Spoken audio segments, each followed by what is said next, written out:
Happy Easter. So, this is just a little tray, a sample tray of what I would like to put together when my family comes, to have a few Easter treats. I start with dipped pretzels, and you can buy this white chocolate in any grocery store. I then am going to follow the instructions and melt the chocolate in the microwave and stir and make them ready to dip. I'll drain the extra chocolate off of my pretzels and then dip them in all these sprinkles, okay? And you can use any kind of sprinkles you want.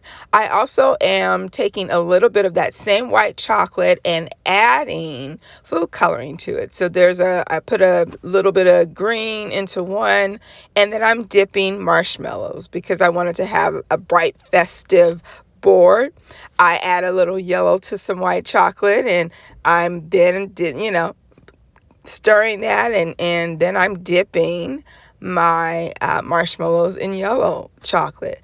I use the rest of the white chocolate to make blue and then green dips so that I can just coat my treats in chocolate and sprinkles.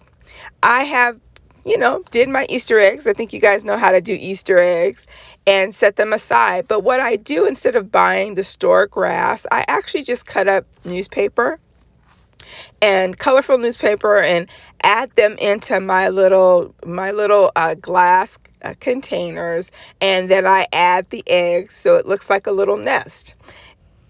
And then I'm going to just take those decorated eggs, and I'm going to take all of my treats and place them on a board. Now, sometimes I cover it, but this is just a sample board so that you can see how I put the Easter eggs and the treats together.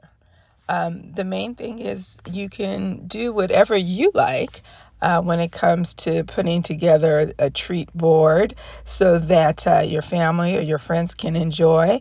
I hope that you have a beautiful Easter.